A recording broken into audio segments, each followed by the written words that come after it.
Jangan malu-malu, jangan ragu kalau mau tanya-tanya. Silakan dimanfaatkan sesi malam ini untuk diskusi langsung sama Mbak Intan dan tim PF Muda ya. Semoga harapan saya dan tim Aturin sih banyak perwakilan desa wisata yang bisa lolos, dapat pendanaan dan juga nanti bisa bawa perubahan di kawasan masing-masing gitu. Paling itu aja. Terima kasih banyak buat buat Pertamina Foundation atas kepercayaannya. Terima kasih juga buat semua peserta nih yang udah meluangkan waktu di malam hari ini. Semoga sesi malam ini seru dan banyak diskusi yang bisa kita hasilkan sama-sama ya. Silakan. Paling itu aja, saya kembalikan lagi ke Mas Makasih Mas Mas Mas CEO Aturin, Mas Rivo. Ini sebenarnya kami lagi pada di kantor ya, jadinya masih ini bareng-bareng sebelah-sebelahan sebenarnya. Baik, teman-teman semuanya, mungkin supaya menghemat waktu gitu ya, menjelang weekend juga berakhir pekan. Jadi sesuai tema hari ini, kita bakal bahas mengenai eh, apa itu PF Muda, program dari Pertamina Foundation yang belum di launching. Jadi ini sebenarnya pre-launching gitu ya. Sebelum launching ada sosialisasi dulu yang diberikan kepada mitra Aturin. Nah, nanti harapannya teman-teman bisa mengikuti launchingnya gitu. Bagi yang di Jakarta bisa mengikuti secara offline kalau masih ada sisa kursinya gitu ya. Nanti akan dapat info lah dari Mbak Intan dan tim. Kalau yang jauh di luar Jakarta bisa mengikuti secara online. Nah, informasi lebih lanjut, jadi saya langsung persilakan Mbak Intan dari Pertamina Foundation untuk bisa memaparkan sekaligus memengaruhi gitu ya Mbak supaya teman-teman ini bisa mengikuti program Pemuda. Silakan Mbak Intan. Oke, thank you banget Mas Reza dan Mas Rivo atas sambutan hangatnya dan kami juga makasih banget nih udah disupport untuk bisa bertemu dan berkenalan ya mungkin malam ini kita diskusi santai aja ya malam ini karena tujuannya kayak memperkenalkan apa itu PF Muda dan harapannya lebih luas lagi. Di sini saya lihat kayak ada bapak-bapak, ibu-ibu yang mungkin nanti bisa encourage atau mengajak anak-anak mudanya di sana untuk bisa daftar dan mungkin nanti aku akan cerita juga gitu ya terkait terkait peluang-peluang PF muda seperti apa dan apalagi tadi aku lihat ada yang pecinan glodok Jakarta ya. Ini wajib banget daftar loh karena kita juga di Jakarta jadi jangan sampai yang di Jakarta malah nggak daftar gitu. Nah, kalau bisa yang di Jakarta nanti daftar. Kalau ada info, karena per malam ini kami masih mengkurasi pendaftar launching offline. Kalau yang dari Pecinan Glodok pengen daftar, pengen langsung hadir di acara launching kami tanggal 23 nanti secara offline, akan aku kabarin melalui aturin ya, barangkali nanti bisa diinfo kalau masih ada slot. Karena per malam ini masih dikurasi, pendaftar-pendaftarnya mana yang oke gitu. Kalau misalnya ada slot, lagi nanti aku info. Oke, langsung aja ya tanpa waktu karena aku juga masih di kantor ini Mas. Tuh ya. Oke. Ya, kita akan ngomongin nih mengenai kompetisi PF Muda itu apa dan mungkin akan kenalan juga barangkali ada beberapa yang belum mengenal Pertamina Foundation atau Yayasan Pertamina. Anyway, jika suara saya agak putus-putus atau sinyalnya kurang baik, mohon diinfo aja ya Mas ya Ya, nanti biar aman bisa. kok, Mbak Intan. Suaranya clear. Siap, thank you banget. Ya, salam kenal semuanya. Saya Intan. Tadi sudah dikenalkan juga. Saya mewakili teman-teman dari Yayasan Pertamina, gitu ya. Kantor kami ini ada di Jakarta, tepatnya di Jakarta Selatan. Kami yayasan di bawah naungan PT Pertamina Persero. Teman-teman semuanya, Bapak, Ibu, Mas, Mbak, gitu. Aku di sini memanggilnya semua kakak aja kali ya, karena salah satu identik kalau PF Muda itu panggilan adalah young leaders gitu. Jadi kami tuh kalau manggil semua di peserta, kalau di event-eventnya PF Muda itu wajib manggilnya young leaders atau kawula muda gitu. Meskipun yang mungkin usia-usia sudah di atas standar usia anak muda, tapi kami harapin semangatnya masih semangat anak muda ya. Oke, di sini yang baru kenal, yang baru tahu tentang siapa sih itu ya, apa sih itu Yayasan Pertamina, em, Kaula Muda atau Young Leaders. Jadi di sini kalau kita memperkenalkan Yayasan Pertamina itu, kami yayasan di bawah naungan Pertamina, kami memiliki banyak banget program-programnya, yaitu di bidang pemberdayaan masyarakat dan lingkungan. Nah, pada malam ini kita akan ngomongin nih tentang PF Muda. PF itu Pertamina Foundation, muda itu berarti anak muda nih. Nah, jadi kita akan ngomongin tentang suatu program yang kami buka untuk anak-anak muda usia 18 sampai 30 tahun. Oke, jadi di sini kita akan malam ini kita akan ngomongin kesempatan-kesempatan untuk anak muda bisa mendapatkan pendanaan untuk membangun desanya masing-masing. Nah, kalau ini ada namanya PF Prestasi. PF Prestasi itu yang berkaitan dengan beasiswa. Jadi kalau Mas Mbak semuanya tahu bahwa Pertamina memberikan beasiswa untuk mahasiswa atau anak-anak disabilitas. Nah, itu yang mengelola adalah Yayasan Pertamina. Kemudian ada PF Science, ini mengenai PLTS, biogas gitu ya, inovasi-inovasi. Kemudian PF Trainer, ini untuk para UMKM yang punya jualan-jualan, punya produk-produk UMKM, boleh banget didaftarin juga ke Yayasannya Pertamina. Tapi mohon maaf, ternyata pendaftaran sudah ditutup dan akan pengumuman nanti hari Minggu, nanti finalnya pengumuman di Tamrin. Gitu. Jadi buat Mas Mbak semuanya di sini di Jakarta dan sekitarnya, kalau pengen tahu event-event seperti apa sih yang buat Yayasan Pertamina, nanti di hari Minggu kami juga ada CFD pengumuman sekaligus pengumuman finalis para UMKM yang terpilih dari ribuan pendaftar gitu ya. Nah, ada PF Bangkit, biasanya kalau terjadi bencana-bencana alam tertentu, kami mengerahkan para relawan-relawan bencana dari Pertamina Peduli gitu. Nah, di sini kita langsung saja kita akan ngomongin nih tentang PF Muda. Jadi PF Muda ini adalah suatu kompetisi gitu ya. Jadi kompetisi saling berlomba-lomba membangun desanya. Jadi ini berkelompok gitu. Sederhananya ini berkelompok dan untuk membangun desanya. Nah ini tepat banget nih. Tadi ada perwakilan pemerintah yaitu dinas terkait. Bisa nih ngomporin desa-desa yang ada di kabupatennya, desa-desa yang di kotanya untuk menggerakkan anak-anak muda untuk mendaftar di PF Muda 2026. Jadi ini tidak sekedar kompetisi, tidak sekedar berlomba-lomba, Mas Mbak semuanya. Jadi di sini adalah kami men-challenge, kami memberikan kesempatan untuk anak-anak muda presentasi ini yuk ke kami, apa sih masalah yang ada di desa kalian, lalu solusinya apa kalian sebagai anak muda nih. Gitu. Nah, kompetisi ini sudah dimulai dari tahun 2020, Mas Mbak semuanya. So, di sini ini ada 2 kategori. Tenang aja, yang belum pernah praktek, tapi harapannya yang binaan akuntansi ini sudah praktek semua ya. Jadi aku nggak akan ngejelasin tentang kategori ideation. Karena asumsi aku, pendapat aku di sini adalah binaan-binaan aturan ini sudah punya desa. Sudah dimulai gerakan-gerakannya bahkan menjadi desa wisata. Yang seharusnya masuk kategori sociopreneur. Itu yang sudah berjalan minimal 1 tahun. Saya harapin sih di sini sudah berjalan minimal 1 tahun semuanya ya. Jadi saya sarankan kepada Mas Mbak semuanya yang ada di sini daftar kategori sociopreneur. Karena nanti akan diberikan 2 pilihan di aplikasi daftar ideation atau sociopreneur. Jangan sampai salah kategori. Ini yang kami tekankan ya. Karena salah kategori pun akan salah dalam penilaian juga. Nah, ini apa sih manfaatnya kalau Mas Mbak semuanya ikut PF Muda gitu ya. Jadi satu akan didanai gitu ya. Pendanaan ini tidak hanya 1 kali gitu. Kalau Mas Mbak bisa sampai bagus banget, bisa bertahan bahkan terus ada penambahan-penambahan inovasinya, kami akan danai sampai 3 kali. Tapi kalau ternyata diketahui ini hanya untuk kepentingan pribadi atau oknum-oknum tertentu nih gitu, LSM yang nakal-nakal gitu ya, atau sekelompok-sekelompok oknum yang nakal-nakal di desanya, atau hanya anak-anak muda yang hanya keren-kerenan aja, hanya pengen diakui menang, hanya mencari sertifikat lomba aja gitu ya. Nah ini akan diberhentikan pendanaannya, jadi tidak sampai 3 kali.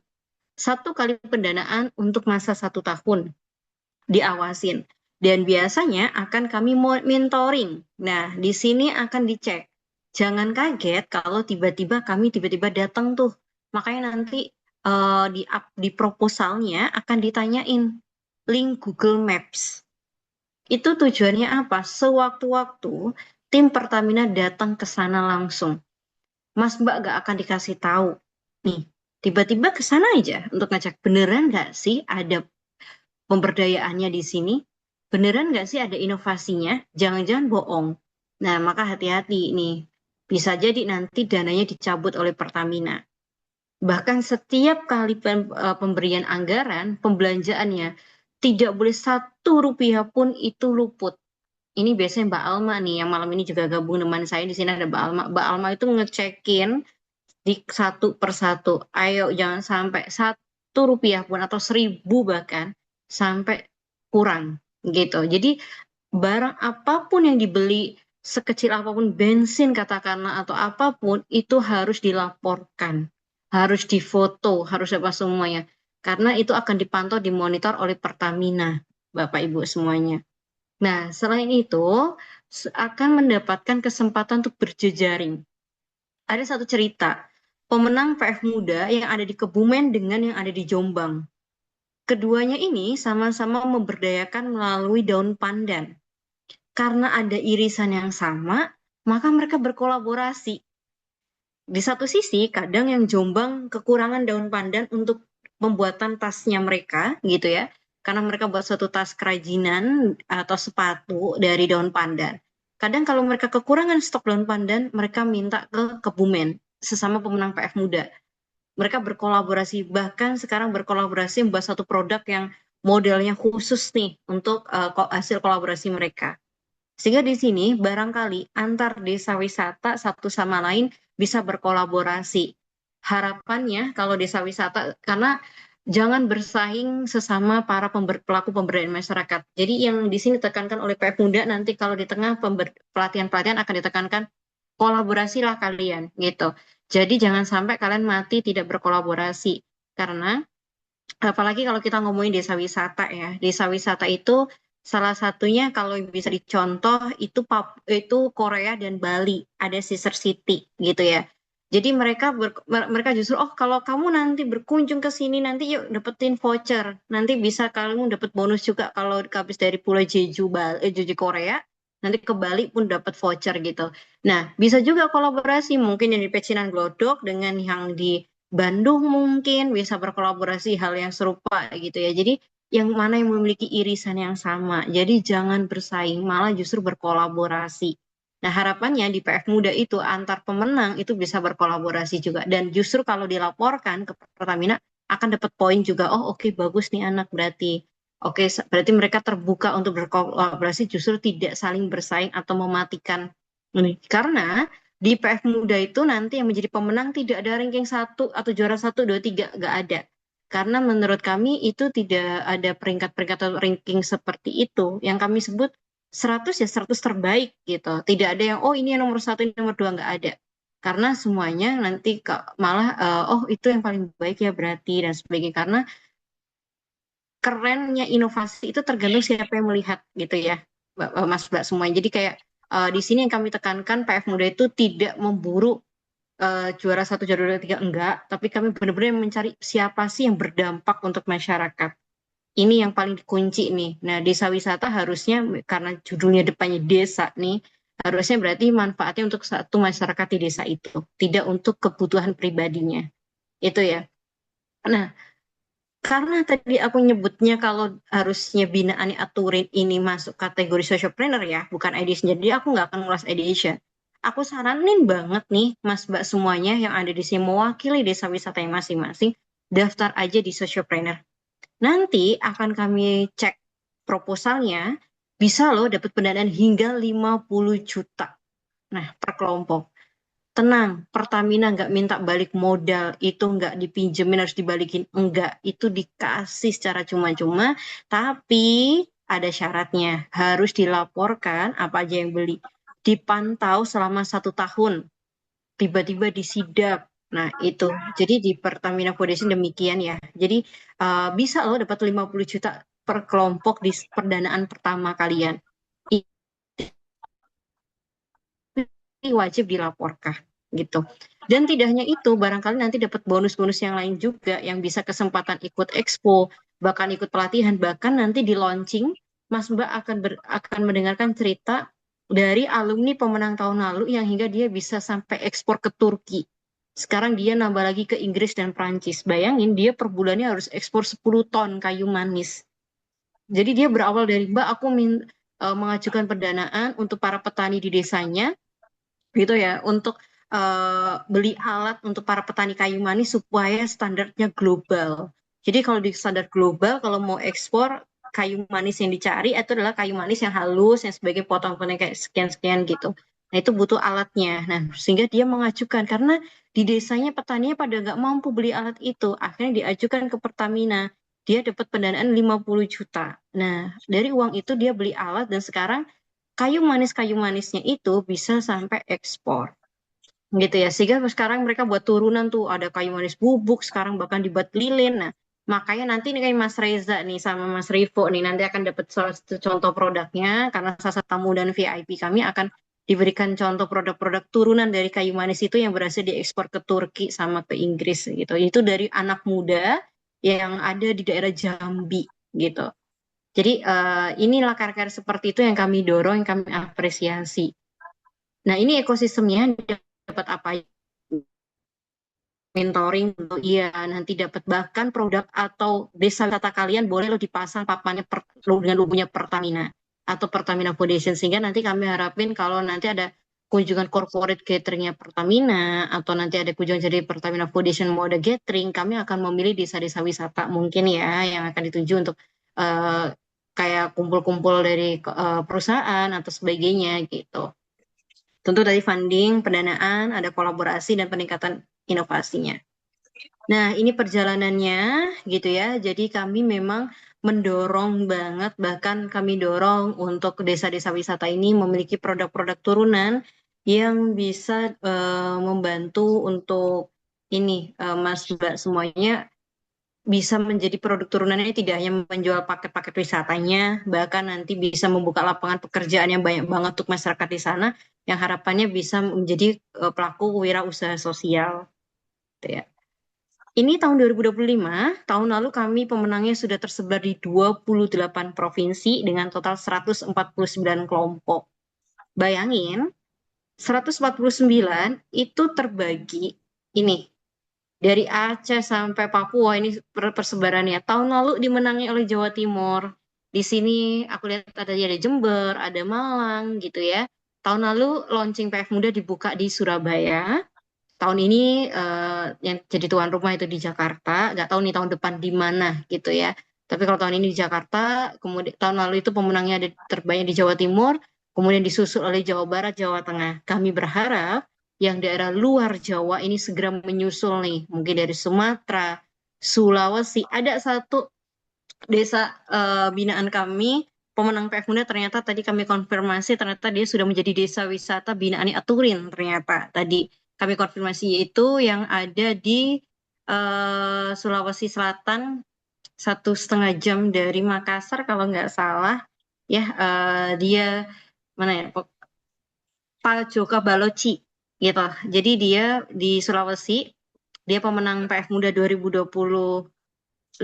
Yang harusnya sebenarnya sempat ada wacana PF Muda 2026 akan dibuka di Paljoka Baloci sebenarnya. Kemarin sempat ada rencana kita akan launching di akan launching di Sulawesi sebenarnya kemarin. Jadi sekaligus touring bareng trip dengan pimpinan direksi-direksi kemudian membuka PF Muda di depan tebingnya Pajuka Baloci sebenarnya tapi tidak jadi dan padahal sudah senang banget nih mau berwisata ya di sana gitu tapi kemudian ganti di Jakarta gitu. Jadi di sini ini persebarannya tahun lalu kami harapin daerah-daerah Bapak Ibu termasuk di tahun 2026 ini. Persaingannya sangat ketat. Tahun lalu ada 1.621 kelompok yang mendaftar gitu ya dan itu kelompok ya. Jadi 1.621 harus mengikuti 4 kali tahapan seleksi gitu ya merekanya. Di tengah tahapan-tahapan tuh mereka harus belajar dulu, harus beberapa challenge-challenge. Nah, tahun ini sedikit ada tahapan yang sangat sulit juga nanti, tapi tidak bisa dibocorkan, akan disampaikan saat launching nanti. Tahapan baru yang yang kami pakai untuk ngetes kritikal dari masing-masing calon pemenang atau peserta ya.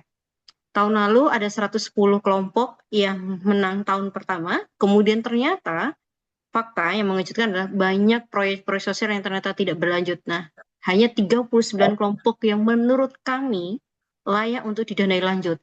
Jadi pemenang tahun 2024, bayangin, pemenang tahun 2024 itu totalnya 85. Kemudian di-challenge lagi untuk mendapatkan pendanaan tahun kedua, ternyata yang berhasil lolos hanya 39. Sehingga bayangin ada berapa kelompok yang gugur untuk tahapan pendanaan tahun kedua maupun tahun ketiga. Nah, di sini karena sangat-sangat ketat ya, Bapak Ibu semuanya. Oke, ini kisah suksesnya. Nanti karena ini desa wisata menurut aku kurang relate gitu ya. Ini juga kurang relate karena ini desa wisata. Oke, langsung aja ini berkaitan dengan ruang lingkup.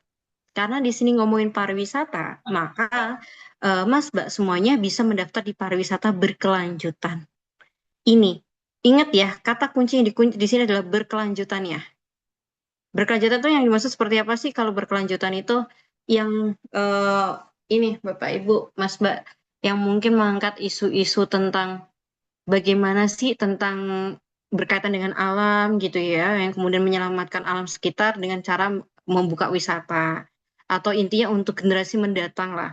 Kemudian kalau dirasa, wah kayaknya nggak bidangku nih pariwisata berkelanjutan, misal ternyata kuatnya di atraksi budayanya atau seni-seninya, lebih baik jangan didaftarin di pariwisata, tetapi didaftarkan di seni dan budaya.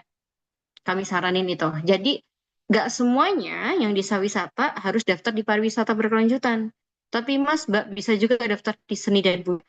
Atau Mas Mbak yang dari daerah-daerah di perbatasan atau mohon maaf di daerah tertentu tidak hanya perbatasan yang mungkin ada yang ternyata berawal dari cerita. Jadi yang kami tanyain adalah masalahnya apa? Kenapa kamu harus buat desa wisata? Jadi kata kunci yang akan ditanyakan adalah dari masalah apa sehingga solusinya kalian menjadikan itu wisata itu, atau masalahnya apa solusinya dengan budaya, kenapa harus diselesaikan dengan budaya.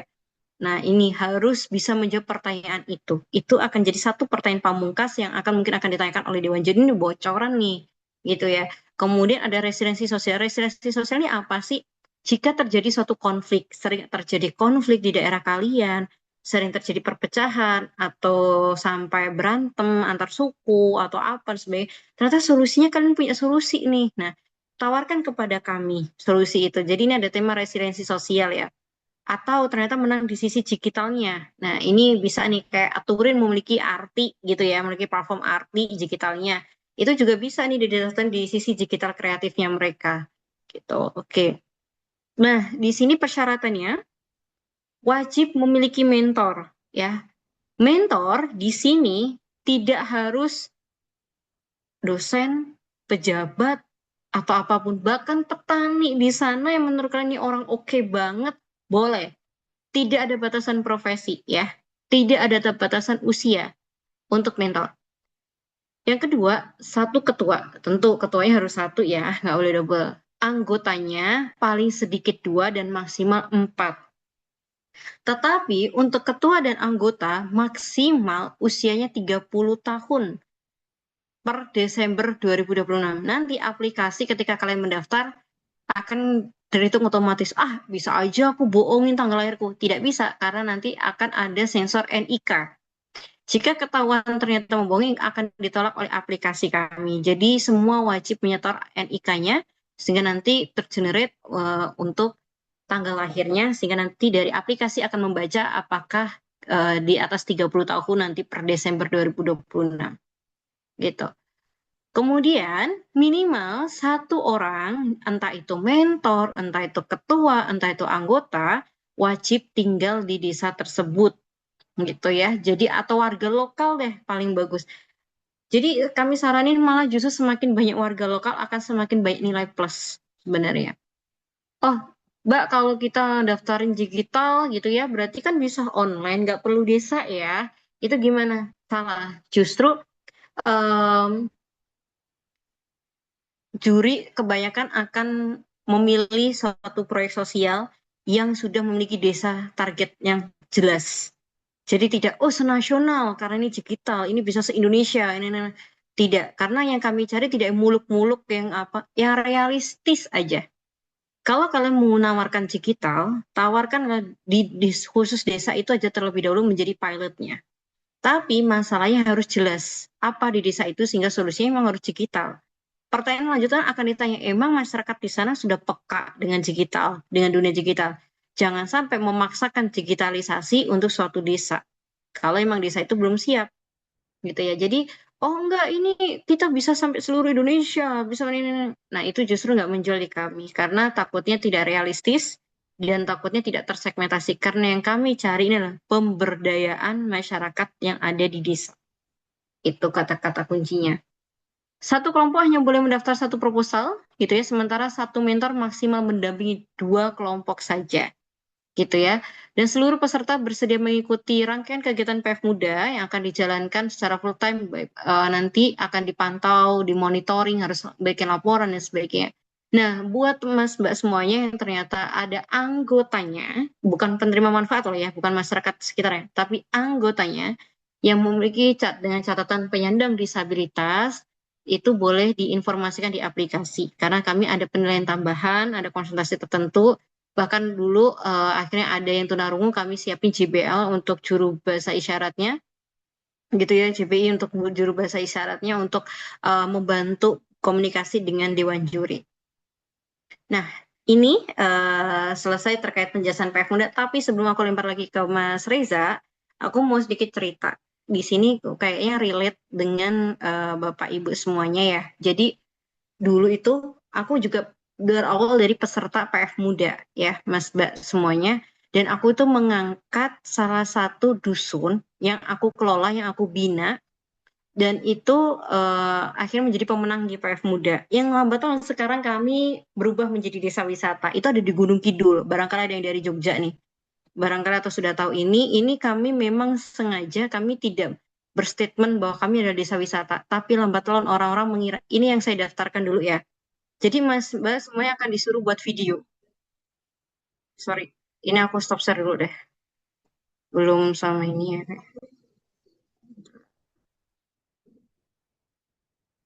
Jadi Mas Mbak semuanya akan diminta submit, ini udah aku bocorin lagi nih, akan minta submit proposal, foto sama video. Oke, nah disiapin videonya, nggak harus yang editing sampai sinematik tidak, tapi Mas Mbak harus ini nih. Ini yang clear, jelas itu videonya ngapain. Itu prosesnya ngapain. Ini adalah salah satu yang sebenarnya ada irisannya dengan wisata juga sih harusnya. Ini yang judulnya ini dulu masih tahun 2023, jadi saya menang 3 tahun yang lalu. Dan ini judulnya masih panjang, tapi sekarang dimaksimalin 6 kata aja. Sesuaikan.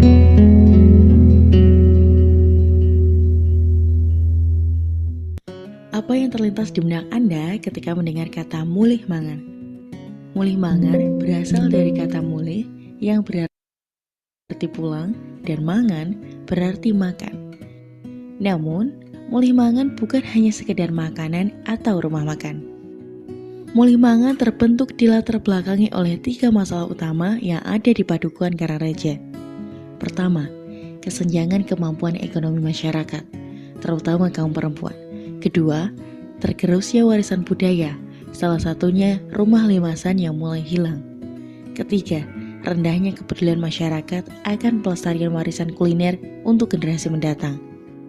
Mulih mangan hadir sebagai solusi kreatif untuk permasalahan-permasalahan tersebut.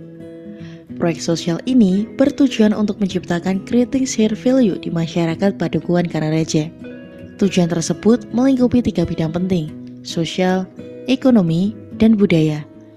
Hal tersebut seperti memberdayakan ibu-ibu atau kaum perempuan, meningkatkan perekonomian lokal, serta melindungi warisan budaya. Semua tujuan tersebut melibatkan partisipasi aktif masyarakat Padukuhan Karangreja itu sendiri. Pusat kegiatan Mulih Mangan berada di rumah limasan milik Mbah Yetno dan Mbah Kartinem. Berbagai aktivitas dapat dilakukan, seperti menikmati masakan yang dihidangkan oleh kelompok ibu-ibu, belajar kebudayaan dan pertanian, hingga menikmati suasana desa yang masih asri. Program Mulih Mangan adalah salah satu contoh bagaimana kita bisa memberdayakan masyarakat, terutama kaum perempuan dengan cara yang kreatif, inklusif, dan berkelanjutan. Terima kasih sudah memilih rumah kami. Rumah jadi semakin terjaga dan dikenal banyak orang. Terima kasih telah membuat program Mulih Mangan di Padukuhan Karangreja. Kami sangat mendukung karena dengan mulih mangan warga kami dapat berinovasi dan berdaya. Kami mengajak Anda untuk datang dan merasakan pengalaman menikmati hidangan istimewa khas Gunung Kidul, belajar kebudayaan, dan belajar konsep masakan dari kebun ke meja makan. Bersama Mulih Mangan, mari melestarikan budaya, merawat alam, dan menyemai kebersamaan.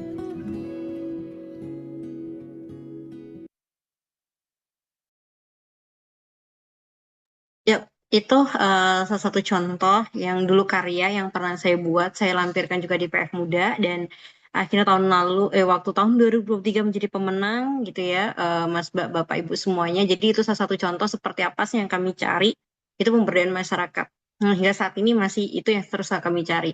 Itu sekian singkat dari kami. Lanjut aku lempar lagi ke Mas Reza. Itu Mas Reza. Baik, terima kasih Mbak Intan. Teman-teman boleh minta tepuk tangannya dong secara virtual buat Mbak Intan. Secara virtual ya benar. Tepuk tangan secara virtual. Iya, oke. Baik, Mbak Intan, Mbak Intan mau menerima sesi tanya jawab beberapa orang Ya atau ada boleh, informasi lainnya yang boleh. mau disampaikan. Terkait mungkin ini sih Mbak Intan, untuk barangkali ada teman-teman desa wisata, karena dari mereka banyak yang suka datang ke Jakarta Mbak. Barangkali kalau mereka mau ikut secara langsung nanti pas launching di tanggal berapa, terus apakah kami masih boleh membagikan pendaftaran buat launching di tanggal tersebut gitu Mbak Intan? Ya, sebenarnya kami tidak menutup berapa-berapa. Kalau bahkan yang dia datang mau banyak banget ya silakan. Tapi masalahnya kursi dan konsumsinya dibatasin gitu ya. Oke. Gitu masalahnya. Jadi, tapi kalau mau datang nggak apa-apa sih sebenarnya. Tapi nanti kalau kursinya stoknya tidak habis gitu katakanlah udah mepet banget, bisa juga kan nongkrong-nongkrong di booth-booth pemenang. Itu juga bisa sih sebenarnya. Oh, Atau juga di help desk. Jadi kami ada help desk juga. Sebenarnya bisa gitu. ya. Silakan datang di tanggal 23 Juni gitu. Oke. 23 Juni jam setengah 2 registrasi atau apa auditoriumnya dibuka gitu ya. Nah, nanti boleh Mas di-share tetapi memang formulirnya itu sudah ditutup. Jadi udah otomatis Oh, oke. close. Tetapi nanti ini malam ini kan sebenarnya masih dikurasi sama tim karena ada beberapa yang ternyata oh nggak jadi daftar, oh nggak jadi ikut karena ternyata ada acara dan sebagainya. Akhirnya beberapa yang mundur. Nah, nanti kalau masih ada slot waktunya, masih ada slot juga aku infoin ya ke aturin ya gitu. Siap. Baik, Mbak Intan. Oke, jadi artinya kalaupun untuk ikut pembukaannya udah seatnya udah habis, tapi teman-teman yang sedang ada di Jakarta di tanggal 23 Juni ya Mbak, hari Selasa ya, Mm-mm, mm-mm. itu boleh buat datang ke lokasi, kemudian di sana akan ada help desk, jadi teman-teman buat teman-teman yang datang itu bisa tanya-tanya gimana sih syarat dan ketentuan. Karena kan untuk hari ini memang masih sebatas sosialisasi, tapi nanti untuk template atau format proposal pengajuan akan diinfokan pas tanggal 23 Juni ya Mbak Intan ya. Iya, benar. Sama aplikasinya, bagaimana kan aplikasinya juga sistemnya ada penilaian terbaru, jadi nanti akan ditampilkan di layar gitu ya, tata cara pendaftarannya, tools-toolsnya seperti apa, caranya, itu akan dijelaskan langsung di saat sesi itu. Jadi Baik. kalau misal disaranin lebih enak mana sih offline atau online kan ada di YouTube. Sebenarnya enaknya offline ya. Kalau aku disuruh milih ya mending offline karena bisa konsultasi langsung dan panitia atau nanti bisa dapetin brosurnya langsung gitu ya dan bahkan nanti dapat salah satu jadi setiap makanan setiap karya yang nanti kayak contoh nih nanti Mas Reza datang goodie bag yang dibawa Mas Reza, makanan yang dimakan Mas Reza, minuman yang diminum Mas Reza itu semua adalah karya dari pemenang PF Muda gitu. Jadi tahu, oh kayak gini nih ya ternyata karya yang dicari. Bahkan yang reguler, yang mendaftar, yang nge-war tiket itu snack-snacknya tuh semua buatan dari teman-teman UMKM yang pemenang PF Muda juga gitu sih. Itu yang mungkin bisa dialek ya Mas Riza ya. Baik, makasih Mbak Intan. Buat teman-teman mitra Aturin dan teman-teman desa wisata, jadi untuk sekedar diketahui, ini mohon dicatat juga tanggalnya ya. Jadi hari ini 19 Juni, ini pre-launching gitu ya, jadi privilege buat kita supaya bisa mendengarkan program PF Muda. Kemudian tanggal launchingnya itu tanggal 23 Juni di Selasa minggu depan. Itu launching, jadi itu sudah dibuka untuk proses pendaftaran. Nah, tadi Mbak Intan bilang kalau teman-teman masih ingat pendaftarannya 1 bulan kurang lebih ya untuk pendaftarannya. Jadi 23 Juni sampai tanggal 23 Juli gitu ya untuk pendaftaran selama 1 bulan. Tapi jangan khawatir teman-teman, kami dari Aturin dengan Pertamina Foundation itu punya 2 kali, kami sebutnya BIMTEK ya, bimbingan teknis. 2 kali bimbingan teknis tanggal secara online seperti ini. Nanti teknisnya adalah kita bakal memberikan informasi dari Pertamina Foundation, dari Mbak Intan dan tim akan memberikan informasi. eh, Kira-kira kan teman-teman tanggal 23 tuh udah akan lihat proposalnya seperti apa sih, segala macam contoh-contohnya, formatnya seperti apa. Lalu tanggal 26 Juni, ini mohon dicatat, tanggal 26 Juni jam 7 malam kita akan ada sesi BIMTEK online. Jadi selang 3 hari dari pembukaan, kita akan adakan si sesi BIMTEK online supaya teman-teman bisa brainstorming gitu ya. Brainstorming dengan kami, dengan PF Muda, dengan Pertamina Foundation, Mbak Intan dan tim, juga dengan Aturin. Kira-kira temanya seperti apa yang mau dibahas, dan lain segala macam. Kayak gitu. Itu tanggal 26 Juni. Kemudian dari tanggal 26 Juni, kita akan ada sesi BIMTEK yang kedua, itu tanggal 17 Juli, seminggu sebelum penutupan proposalnya. Gitu. Jadi akan ada 2 kali BIMTEK, satu 3 hari setelah launching di tanggal 26 Juni, dan yang kedua adalah tanggal 17 Juli, seminggu sebelum proposalnya ditutup. Jadi selama itu bisa berproses, nanti tanggal 17 Juli kita ketemu lagi secara online untuk membahas proposalnya seperti apa. Sebelum nanti akan ditutup, akan kalian submit, teman-teman submit pada batas tanggal waktunya yaitu tanggal 23 Juli atau 24 Juli gitu ya, 1 bulannya. Kurang lebih seperti itu. Jadi kita berterima kasih banyak sebenarnya dengan Pertamina Foundation, Mbak Intan, Mbak Alma, dan tim, karena tahun ini pertama kali ada tema pariwisata berkelanjutan, kemudian teman-teman desa wisata ini bisa ikut di dalamnya, dan bisa mengusulkan tema, judul, dan segala macam, dan kita juga dapat alokasi khusus untuk satu pre-launching seperti ini, yang pertama. Kemudian yang kedua adalah bimbingan teknis secara online atau BIMTEK online yang akan dilakukan tadi, sekali lagi saya sebutkan, tanggal 26 Juni jam 7 malam, dan yang kedua sebelum penutupan di tanggal 17 Juli jam 7 malam juga. Seperti itu ya, semoga teman-teman mencatat tanggalnya, nanti jangan khawatir di grup kita, di komunitas kita juga akan kami terus ingatkan terkait jadwal-jadwal penting tadi. Mbak Intan menerima 1 atau 2 pertanyaan kah barangkali? Boleh 2, 3, boleh juga 4, tergantung waktunya nanti kalau masih mencukupi ya ayo gitu. Ya, mungkin 2 pertanyaan dulu Mbak Intan ya. Mm-mm.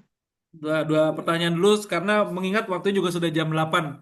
Khawatir Mbak Intan nanti dari Simpruk buat pulang macet nanti.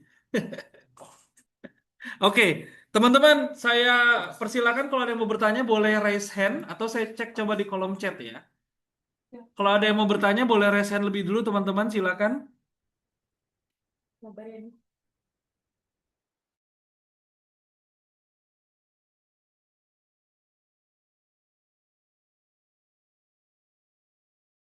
Sorry.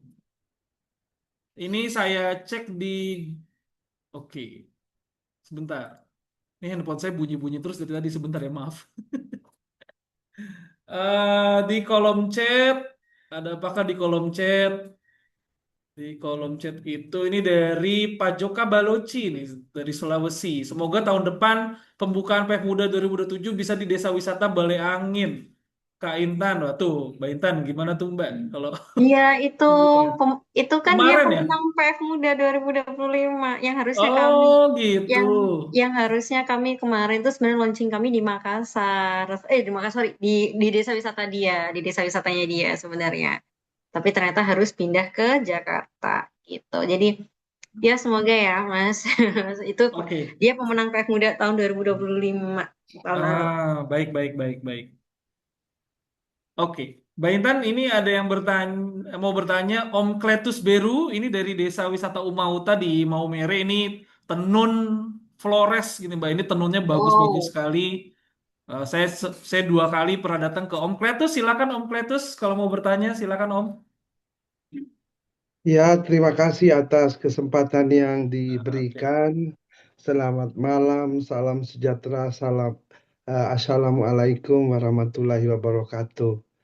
Ya, Waalaikumsalam warahmatullahi wabarakatuh. saya Kletus Beru dari Sanggar Budaya Doka Tawatana. Jadi sedikit saya sampaikan bahwa dengan adanya sanggar ini, sehingga desa kami itu menang ADWI tahun 2022, 50 besar Anugerah Desa Wisata Indonesia Terbaik, dan dapat juara 2 eh, Desa Wisata Berkembang. Di luar daripada itu, kita bergiat terus. Sebelum ada ADWI itu, kita terus bergiat sampai dengan hari ini. Jadi keterlibatan kaum muda, ya Bapak, Ibu, anak sekolah dari PAUD sampai dengan perguruan tinggi, ya kami mempertahankan adat istiadat budaya dan keseharian kami. Yang kita fokus itu adalah tenun ikat pewarna alam dan tarian musik tradisional, sehingga tempat ini dijadikan wisata budaya, destinasi tujuan wisata ya di NTT, bahkan di Flores Maumere. Akhir-akhir ini tamu kita itu kebanyakan dari kapal pesiar. Nanti tanggal 21 Juni ini ada masuk lagi kapal pesiar dengan 231 wisatawan. Yang mau saya sampaikan di sini, saya bangga bahwa ada kepedulian dari Pertamina dan Pak Reza yang sudah pernah datang di kampung ini. Beliau, ya kita terus berkomunikasi, dan kami kesulitan sekali tentang akses jalan masuk ke desa ini. Itu setiap kali tamu itu datang, Ibu tidak tahu lagi, kami juga tidak promosi lagi, tetapi karena dari mulut ke mulut mereka suka datang. Dan tadi saya mendengar penjelasan Ibu itu luar biasa. Saya ini sudah berumur, tapi anak-anak muda itu selalu di samping saya. Jadi dengan adanya penjelasan dari Ibu tadi itu luar biasa, bahwa program ini cukup bagus untuk kaum muda. Ya, mudah-mudahan kita terus berkomunikasi supaya anak-anak di kampung ini, di desa ini, ya bisa mengikuti eh, program PF Muda ini. Jadi Baik, itu yang perlu saya sampaikan. Terima kasih banyak Ibu, baik. terima kasih Pak Reza dan semuanya. Ya, Om Kletus paling nanti kita kita akan ada sesi tadi ya tanggal 26 Juni, tanggal 17 Juli juga bisa diundang Ya, anak-anak mudanya. Kita juga punya grup kan sudah. Jadi nanti mereka anak-anak muda inilah yang akan jadi kalau yang Om Kletus bisa jadi pembimbing apa bahasanya Mbak Intan kalau di proposal berarti? Oh, Mentor. mentor ya, mentornya Om mentor. Kletus, kemudian nanti anak-anak Ya. mudanya yang sebagai ketua dan anggotanya. Saya kira, nah ini mungkin case yang tadi Mbak Intan sempat bilang ya. Jadi desa wisata itu tidak hanya bisa daftar untuk kategori pariwisata, tapi kalau contohnya Om Kletus, karena desa Tenun di Maumere, di Flores, jadi sebenarnya bisa masuk kategori budaya juga ya Mbak Intan ya, karena kain tenun kan di sana. Bisa. Nah, tapi gini, mungkin ini sekaligus makanya yang bertanya bisa konsultasi juga itu bonusnya. Jadi Terima yang kasih. bertanya bisa konsultasi juga. Yang nggak bertanya nggak sekaligus konsultasi. Jadi aku nggak akan menjawab pertanyaan-pertanyaan atau keluhan-keluhan ya. Mungkin sedikit ide untuk Pak Kletus gitu ya. Kalau mau mendaftar di seni dan budaya boleh banget. Tepat kalau tadi ngangkat tenunnya, ngangkat seninya gitu ya, seninya. Bagaimana sih dalam tenun itu kemudian ada motif-motifnya apa menjaga melestarikan dia boleh, tapi berarti dana yang diajukan harus berkaitan dengan pengembangan seni dan budayanya, bukan terkait infrastruktur jalannya gitu. Jadi Iya, itu Bu. nggak boleh. Nah, jadi katakanlah nanti, oh iya ya alat yang dibutuhkan ternyata, oke kita mau beli alat tenun terbaru, nah itu boleh diajukan. Jadi kalau mau ngangkat di seninya, angkatlah tenunnya itu cerita budayanya mulai tenun. Tapi kalau mengangkat pariwisatanya, bisa loh bercerita tentang tamu-tamu yang dari bahkan kalau ada foto-fotonya mereka baru tiba dengan kapal pesiarnya atau seperti apa, boleh kemudian mereka diperkenalkan bagaimana merawat alam melalui produk-produk tenun atau ternyata itu menggunakan tenunnya dari serat-serat alam yang berkelanjutan mungkin. Nah, itu juga bisa. Jadi menurut aku ada dua sisi yang bisa diangkat tergantung Pak Kletus dan teman-teman di sana mau milih yang mana gitu. Ajukan aja 50 juta atau berapa gitu ya ke kami gitu ya. Nah, nanti akan ditanya mau beli apa? Apakah alat yang dibeli itu ada kaitannya dengan bidang yang dipilih, jangan sampai. Nah, ini tips buat semuanya, jangan sampai mengajukan itu kayak dulu yang pernah kami tolak, mengajukan dana anggaran proyek sosial tapi gunanya untuk membangun pendopo gitu. Nah, itu nggak boleh gitu. Iya. Jadi kayak gitu itu nggak diperbolehkan. Jadi kayak kita nggak memberikan seperti itu. Jadi apa sih alat yang kemudian bisa dipakai banyak orang? Meskipun pendoponya akhirnya bisa dipakai banyak orang ya, tetapi bukan hal itu yang kami maksud. Kayak tadi jalanan kita rusak, dan itu kan kemudian untuk mempermudah. Nggak seperti itu yang kami bisa support. Itu sih Pak Kertus. Jadi bisa dua Ya, sisi, tergantung dipilih salah satu ya, seni budaya atau pariwisata berkelanjutan. ya, Mbak Intan mau nanya juga. Kalau Mm-mm. misalkan di sanggarnya Om Kletus ini lagi perlu perbaikan eh, apa bangunan sanggar gitu ya, untuk menunjang penjualan kain tenunnya kan. Itu masuknya apakah ke pariwisata atau ke seni dan budaya tuh untuk perbaikan sanggar?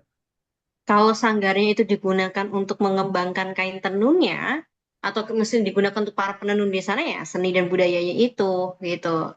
Jadi menurut aku bisa di seni dan budaya. Kalau itu memang digunakan tempat itu ya, digunakan untuk kegiatan produksi tenun, itu saran aku di seni dan budayanya sih gitu.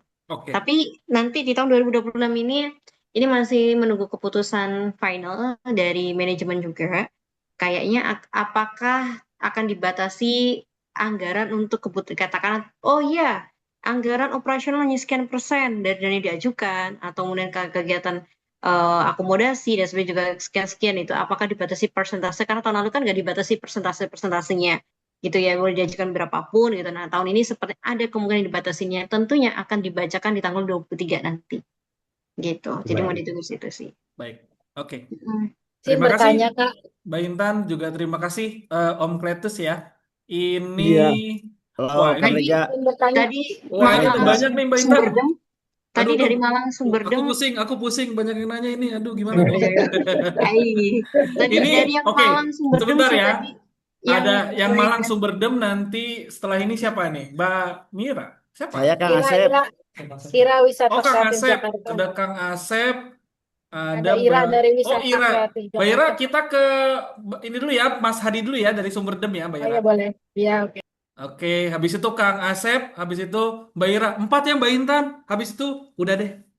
iya 8.30 ya maksimal ya. Karena masih meeting nih di belakang kan, harus lanjut meeting. Mm-mm. Silakan Mbak. Mas Hadi dari Sumberdem. Monggo, monggo. Saya add spot. Selamat malam semuanya. Assalamualaikum warahmatullahi wabarakatuh. Shalom, Rahayu. Saya dari Malang, mewakili Pertes juga desa wisata nih. Kita kan punya wisata tematik dari 7 kampung tematik, mulai dari potensi lokalnya kopi, ada kampung kopi, terus ada kampung KRPL yang sekarang B2SA, ada kampung kawasan rumah pangan lestari. Kebetulan kita kemarin dapat di WIA, kita dapat nomor 1, ya puji Tuhan, alhamdulillah. Eh, Kami kadang bingung mau ngangkat kemana karena potensi kami juga UMKM, ada 17 UMKM dan 35 produk yang dikelola oleh BUMDes, dikerjasamakan sih, bukan kelola, kerjasamakan dengan BUMDes.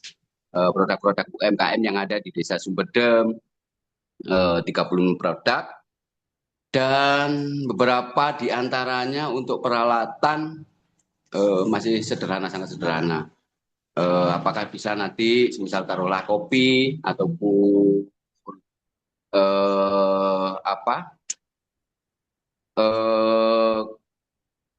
makanan kayak gitu, diupgrade ataukah untuk pengajuan permohonan untuk alatnya sendiri.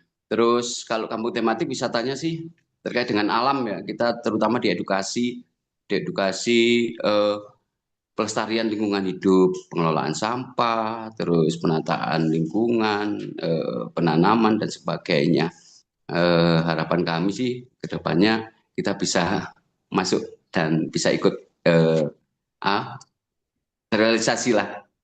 Ngaten Mbak Intan, untuk dari kami keberadaan desa kami seperti itu dengan desa wisata, kampung tematik, ada 7 kampung tematik, 17 UMKM, 35 produk UMKM di bawah BUMDes semua.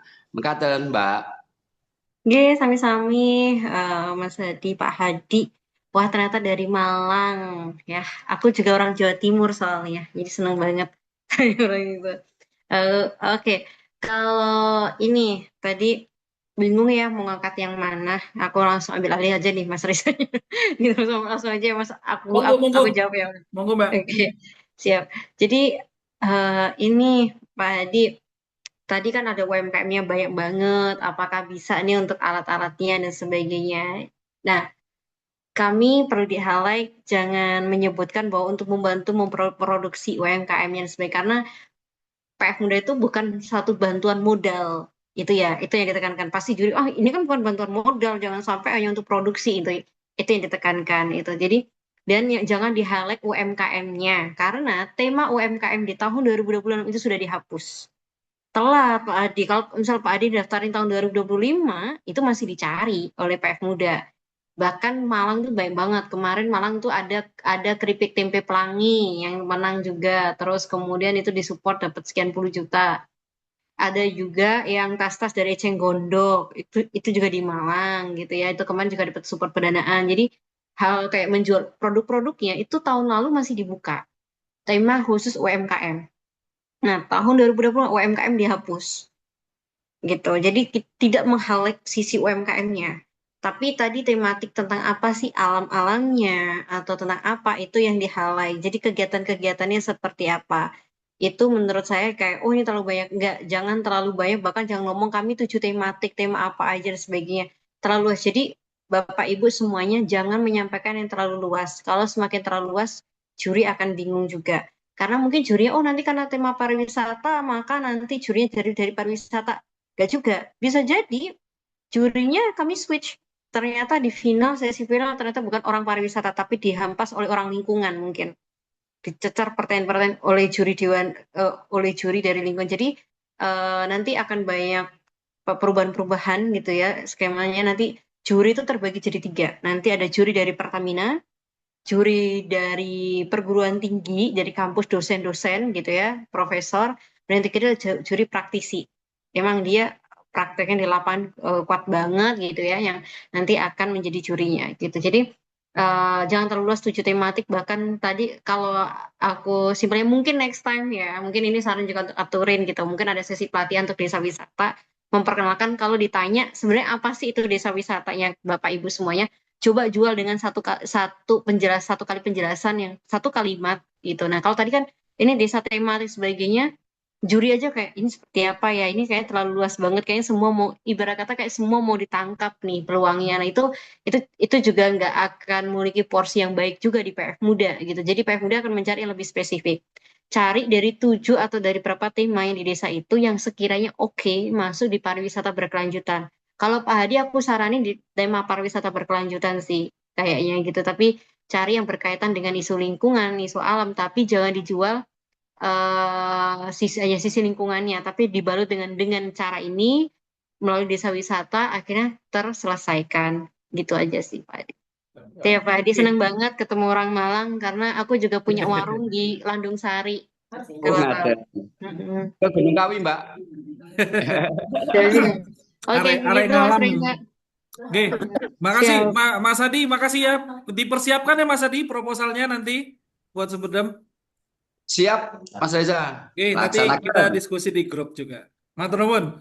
Mbak Intan boleh berapa lagi nih Mbak? Tadi terakhir 2 sih Mbak. Bisa nggak Mbak kalau 2 lagi? Aduh, kalau kekejar ya satu dulu ya kalau Satu ke dulu ya, jalan karena satu ini dulu. Oke, masih ada meeting berarti lagi nih. Kang Asep dari Hanjeli tadi secara ini. Silakan Kang Asep. Siap, hatur nuhun Kang Reja, eh, tim Mitra Otorin luar biasa nih. Sama Mbak Intan, alhamdulillah bisa bertemu nih dan satu rahmi luar biasa. Izin Mbak, Desa Wisata Hanjeli ini salah satu desa wisata yang berbasis pangan lokal pertama di Indonesia. Kami mencoba mengenalkan pangan lokal yaitu Hanjeli sama kayak jali-jali dan ini hari ini coba kita buat juga jadi desa wisata. eh Basicnya latar belakangnya kami ini mantan para buruh migran, termasuk saya juga mantan buruh migran, Mbak. Di sini juga tim-tim kami juga mantan buruh migran. Sebetulnya ada beberapa pertanyaan. Tadi pas saya lihat video Mbak tuh kayaknya wah kita ini cocok nih kayaknya isunya juga hampir mirip mulih mangan atau kita mencoba menikmati kalau bahasa kerennya sih gastronomi Hanjeli Mbak. Jadi mungkin saya perlu pendalaman kaitan kadang-kadang kan kita tuh nggak lolos itu mungkin di kaitan di deskripsi di beberapa mungkin saya lebih fokusnya di proposalnya mungkin. Nah, ini apakah nanti ada kiat-kiat atau mungkin ada oh kalau versi kayak Mbak nih lihat kita nih Desa Wisata Hanjeli ini mungkin nanti di proposal yang idealnya harus seperti apa. Sebetulnya kita kan juga ada produk turunannya tuh ada jadi memang kita kan dibangun ekosistem ya. Jadi dari pangan lokal yang sudah hampir punah kita angkat, kita lestarikan, terus kita jadikan olahan produk, lalu kita jadikan edukasi wisata. Jadi semuanya ada dan kearifan lokalnya itu kayak menumbuk, panen di atas lisung gitu ya. Dan kayak nampi gitu. Nah, kadang-kadang kita mungkin tak dulu pernah sekali kalau nggak salah kita daftar mungkin kayaknya salah salah kamar mungkin dulu gitu. Nah, ini juga kan banyak masukan luar biasa gitu. Takutnya nanti kita eh, nanti sama Mas Reja mungkin bisa lebih dibimbing lebih detail, tapi ini mungkin harapannya dari Mbak Mbak Intan takut mungkin ada gambaran di proposal itu di deskripsi. Tadi juga saya lihat sih sekilas yang pas Mbak Intan di video juga, oh ini berarti ada masalahnya apa, ada seperti apa. Mungkin kan kan Mbak Intan mah kan udah pernah dan udah juara dan udah dapet nih. Terus untuk kaitan apa namanya di penggunaan misalkan 50 juta Mbak ya. Nah, ini misalkan kita kan mau kayak buat museum pangan lokal. Terus nah, museum pangan lokal itu nanti include menjadi kayak rumah pangan lokalnya gitu. Apakah itu memang ideal untuk masuk ke situ atau memang kan biasanya kelihatannya kalau ke fisik-fisik yang bangunan-bangunan itu kayaknya memang memang nggak akan cukup sih. Tapi kayak ke bikin bikin kita tuh di salah satu roadmap kita tuh ada pembuatan museum pangan lokal. Terus juga pengolahan produk itu memang butuh mekanisasi gitu. Seperti nanti ada produk-produk seperti rengginang mungkin perlu ada khusus bikin dodol misalkan. Perlu ada alat yang dodol itu jenang Mbak kalau di Jawa ya. Nah, itu apakah bisa seperti itu? Hatur nuhun, Mbak. Assalamualaikum, selamat malam. Hatur nuhun. Selamat malam. Siap, Nun. Mbak Intan, jadi ini Kang Asep ini, Abah Asep, dia punya pangan lokal namanya Hanjeli. Dia beras yang khusus gitu Mbak ya, beda berasnya. Terus dia bikin bubur dan segala macam. Tapi menarik juga pertanyaannya, kira-kira masuknya kayak mana, jangan sampai salah kamar kan. Tapi tadi ada contohnya sih dari Mbak Intan, mulai mangan tadi. Kira-kira nanti masuk kemana tuh buat Desa Hanjeli Mbak Intan? Monggo, monggo Mbak. Oke, thank you banget. Kayaknya sempat dengar juga tahun sebelum pernah daftar ya, PFUD. Yang belum lulus. Oke, tadi aku dengar di situ. Mungkin salah kamarnya tepat banget. Jangan sampai karena salah memilih bidangnya sehingga lawannya kurang sesuai gitu. Jadi kesalahan memilih bidang, kesalahan memilih kategori itu sangat mempengaruhi. Maka yang kami sampaikan adalah berhati-hatilah kalau ada kesempatan BIMTEK. Nah, ini kan ada akan ada kesempatan bimbingan teknis oleh Aturin, maka apa ya dimanfaatkan dengan baik banget, harus dimanfaatin dengan baik dan betul gitu ya, dan jangan mepet-mepet daftarnya, bisa jadi mendekati deadline pengumpulan itu terjadi error gitu. Nah, di mana sebenarnya aku kalau bisa bilang contoh pariwisata berkelanjutan yang konkret itu adalah Hanjeli menurut apa yang bisa contoh malam ini ya. Jadi pariwisata berkelanjutan sih tepat banget. konsep pariwisata seperti itu yang memang yang dicari gitu ya. Jadi di sana pun yang kedua adalah deskripsi tentang storytelling. Kemampuan bisa jadi deskripsinya bagus, tapi saat menyampaikan presentasi nggak clear gitu. Jadi silakan berlatih storytelling. Makanya aku sampaikan mungkin nanti ke depannya aturin ada sesi kelas storytelling wisata mungkin gitu ya. Kalau berkenan maksudnya kayak karena dulu yang aku alami, aku merintis Gunung Kidul Mulih Mangan itu dari nol, tidak basic wisata gitu ya. Nah, ternyata dari situ mencoba pariwisata itu selain storytelling yang kami jual untuk orang-orang bisa mengenal desa kami, itu ternyata tidak hanya untuk para wisatawan, tapi pendanaan funding dari manapun masuk karena storytelling kami yang beneran real nyata gitu ya. Bisa jadi sebenarnya nggak kayak gitu, tapi orang salah menerima, salah menangkap. Nah, makanya kemampuan storytelling itu penting banget. Jadi nanti daftar pariwisata berkelanjutan Kang Asep gitu ya, Pak Asep daftar di pariwisata berkelanjutan, kemudian jangan salah bidang lagi, kategori socialpreneur, kemudian nanti storytelling di deskripsi di proposalnya, karena juri pertama kalian itu tidak membaca PPT, yaitu membaca proposal. Videonya kalau mau video yang sinematik oke, tapi real ya. Kelihatan video yang tadi Mulih Mangan tuh kunci yang dulu saya pakai sama teman-teman itu memang di PF Muda tidak menekankan sisi sinematik kreativitas itu tidak menjadi penilaian. Clear informasi yang dilihatin, kondisinya masyarakat seperti apa. Jadi perlu menyampaikan di video itu adalah kondisi masyarakatnya, masalahnya dari apa,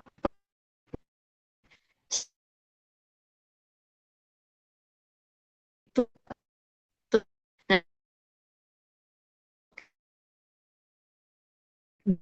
printnya dari Pak Asep itu mengenai museum yang pangan tadi ya, boleh kok, boleh banget. Bahkan kalau saya bilang kayak coba deh Bang Asep mungkin dengan dana yang ada itu, karena gini, penggunaan dana itu di LPJ-nya nanti ada laporan pertanggungjawaban. Nah, luarannya apa? Kalau Bang Asep pengen mensupport itu untuk kebutuhan itu, yakin nggak di akhir LPJ barangnya sudah ada, wujudnya sudah kelihatan. Jangan sampai Mas, Bapak, Ibu semuanya di sini mengajukan sesuatu yang ternyata sampai batas bulan ini barang itu kayak contoh yang sering terjadi itu adalah teman-teman padahal sudah di reminder ketika sosialisasi. Anggarkan sesuatu yang bakalan terwujud saat masa nanti di proposal itu nanti di formatnya di guideline panduan itu akan ada batas waktunya. Di batas waktu itu kira-kira sudah terwujud belum? Ternyata yang mimpi yang muluk-muluk itu, oh aku pengen buat ini di perahu, di kapal, ternyata nggak kejar. Ternyata nggak ini kan cuaca karena apa. Nah, please, makanya Pertamina sama mendukung ada yang realistis aja gitu. Nah, kalau aku sih melihatnya tadi dengan konsepnya Pak Asep itu mungkin bisa dengan buku gastronomi atau cerita perjalanan pangan itu dari apa itu menjadi di museum itu, bahkan itu menjadi pegangan para wisatawan sana, keren banget gitu. Bisa bahkan karena dulu di Mulai Mangan itu yang saya sajikan itu adalah kami mejanya, tahu nggak sih Bapak Ibu, Mulai Mangan tuh konsepnya tidak hanya sekedar gastronomi. Bapak Ibu kalau ke warung kami itu tidak boleh pilih menu makanan. Jadi kami nggak ada menu makanan yang bisa dipilih. Bapak Ibu pun kami cuma menyediakan satu meja gitu. Terus yang kami makan, kami masak apapun, kami sebenarnya nggak tahu juga mau masak apa, karena 3 hari sebelum ada tamu kami baru informasikan ke petani, ke peternak yang ada di desa kami, mereka nyetor bayam, mereka nyetor lele, itu baru kami tahu, oke, kami mau masak lele, kamu mau masak bayam. Makanya nggak ada menu. Storytelling itu yang kami sampaikan. Kenapa kami tidak ada menu? Ya karena kami konsepnya pemberdayaan. Kami nggak menjual warungnya, kami nggak jual makanan. Di sini kami memberdayakan petani peternak yang ada di sana menjadi sebuah warung. Kenapa harus warung? Itu kami sampaikan ke Pertamina. Kenapa harus warung saat itu? Ya iya, karena si nenek kakek pemilik rumah yang tadi wajahnya nampak di video, itu selama ini mereka kesepian, akhirnya rumahnya menjadi ramai. Dengan cara apa rumahnya ramai? Kalau menjadi tempat wisata kayak enggak deh, gitu. Karena ini enggak dusun wisata. Oh ternyata menjadi warung, karena Pak orang makan di sana. Mbah cuma punya satu meja di ruang tamunya. Ya meja itu yang kami pakai. Kami nggak mau menambah meja banyak. Jadi karena konsep kami nggak mengejar para pembeli makanan. Kami hanya ingin Mbah menceritakan, Mbah tidak kesepian. Makanya Mulih Mangan. Kalau orang Jawa yang tahu, mulih adalah pulang, mangan adalah makan. Pulang untuk makan, pulang ke rumah. Makanya ada filosofi itu yang ditangkap. Nah, berceritalah storytelling ini yang mungkin akan menyampaikan makna tersirat dari desa wisatanya Bapak Ibu semuanya. Makanya tadi Kang Asep boleh banget dicoba pariwisata berkelanjutannya. Aku rasa udah oke nih kemauan storytelling tinggal dipoles sedikit lagi.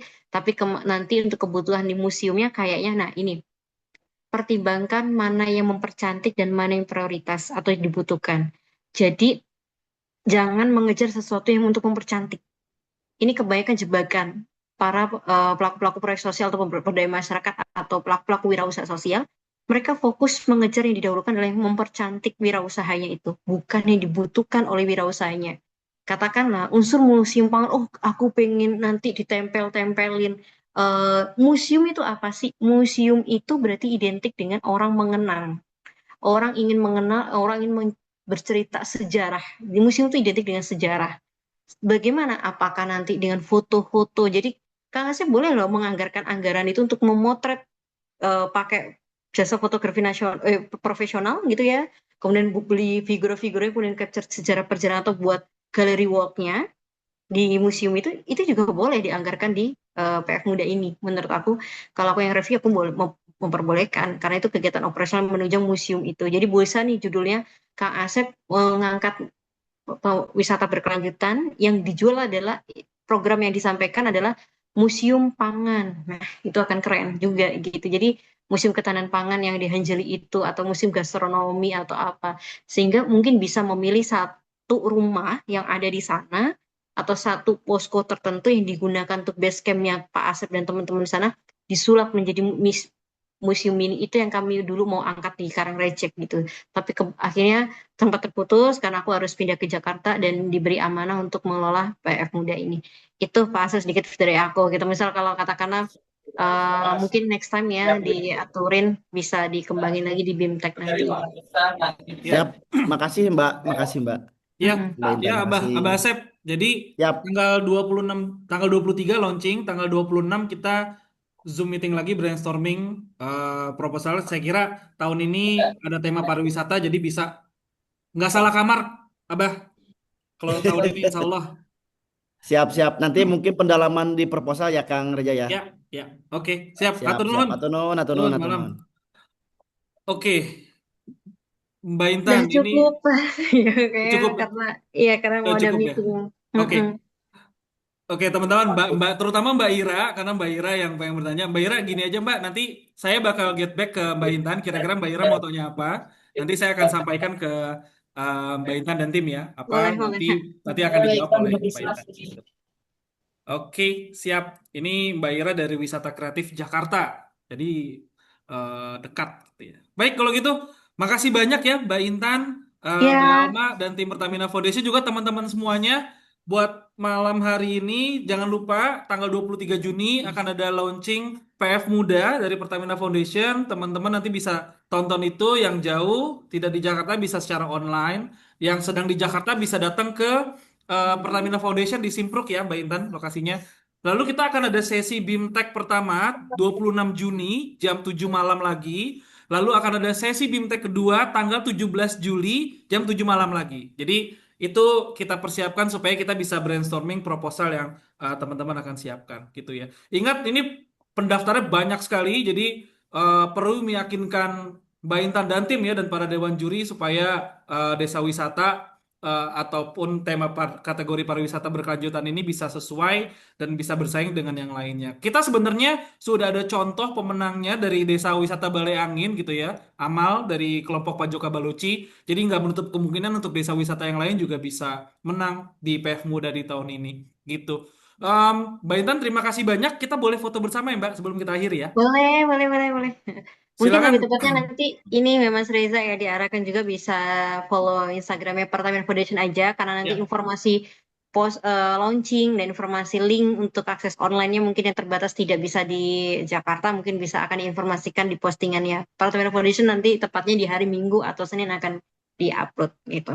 Siap. Oke, jadi teman-teman silakan follow akun Instagram Pertamina.Foundation ya supaya dapat info yang lebih lagi. Oke, kalau ini mau foto wujud tolong tunjukkan wajah ganteng dan cantiknya. Saya akan ambil foto ya. Saya akan ambil foto sebentar. 2 kali, saya mau ambil 2 kali. 1, 2, 3. Baca maksimal. Oh, Mbak Intan, ini dari Arjasa katanya mau datang ke Jakarta nanti. Wow, Ya. itu Arjasa tuh dari mana? Jember.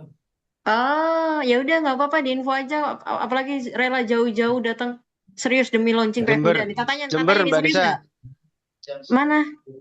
Jember. Mana? Nanti saya kirim kontak saya ke Mas Reza. Boleh, Tanggal Oh, 23 saya hadir offline. siap. Kalau hadir Dua orang. Alma dicatat ya, khusus ada 2 orang. Arjasa nanti dikasih 2 kursi ya orang. Alma. Gitu. Itu udah data sampaikan ke Mbak Alma tuh nanti biar dikontak Oke, ya siap. oleh tim saya Siap. karena jauh-jauh. Saya khawatir kalau Pak Sugi punya nomor Mbak Intan dikontakin terus tiap malam nanti Wah, kesampaian. ya udah Oh kasih iya, jangan kontaknya deh, jangan. Alma aja. Kasih kontaknya Alma Enggak, aja bercanda. kalau gitu. Oke, siap. Matur nuwun teman-teman semuanya, terima kasih banyak. Nanti kita ketemu lagi tanggal 23 Juni di Terima launchingnya kasih. PF Muda, lalu 26 Juni dan 17 Juli ya. Mbak Terima Intan dan tim, kasih. terima kasih banyak. Selamat malam semuanya, selamat berakhir pekan. Terima kasih. Terima kasih.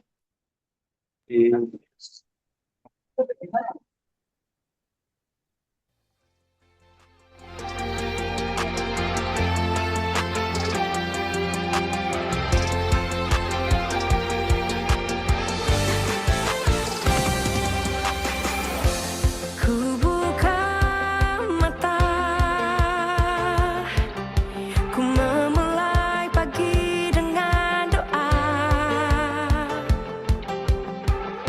senyum yang menyapa, berikan semangat tak terkira, buktikan pada dunia kita generasi penerus bangsa